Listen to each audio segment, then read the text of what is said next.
Qualities of a servant leader. Servant leader, the phrase might be like perhaps an oxymoron at the first glance of saying it, but it's an extraordinary style of leadership that defies many of the traditional leadership styles of the past. In many old corporations, the leader was the boss who was not to be questioned.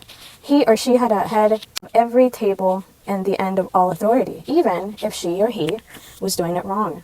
Control was the currency, and the leader was not letting go off of it. Many leaders in the world still adhere to this ideology, but with less and less success as employees don't put up with it and look to be led by others. In fact, one of the biggest reasons why people leave their jobs is because of management. I'm going to go ahead and include 5 principles of servant leadership. Number 1, do it right. Don't just try to be right.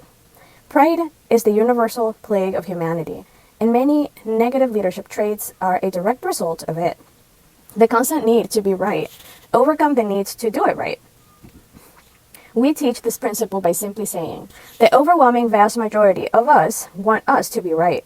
We want to beat other people over the head with our righteousness, instead of humbling ourselves and letting them hear our heart and where we are coming from, so we can serve them. That is what servant leadership truly is. It's doing everything right, always doing the right thing.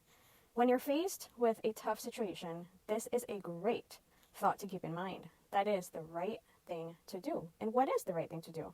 We have to be brave enough to do the right thing, even when it isn't the popular thing. We need to build people up. Organizations are made of people, not products.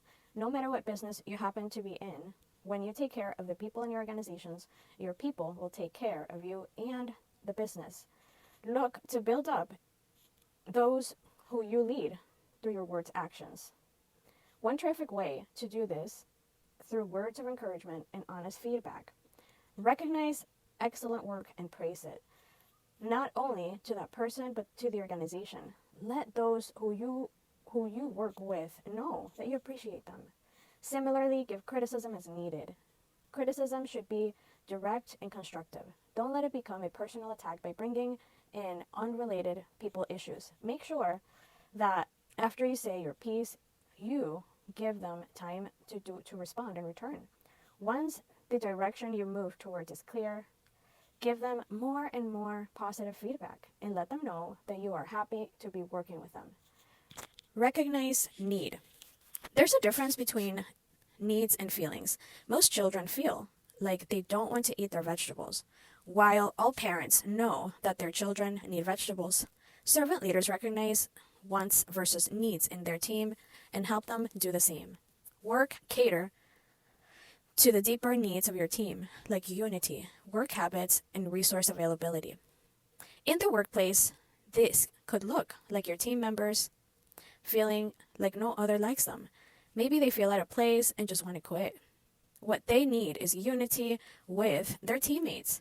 Fill this need through team building activities and team huddles where you talk about the wins of everyone. Encourage them, the downcast team members, to seek connection with their coworkers during lunch and throughout projects. This will empower them to get out of their comfort zone and know their coworkers better. There's going to be a second and a third part to this video. I hope that you enjoyed it.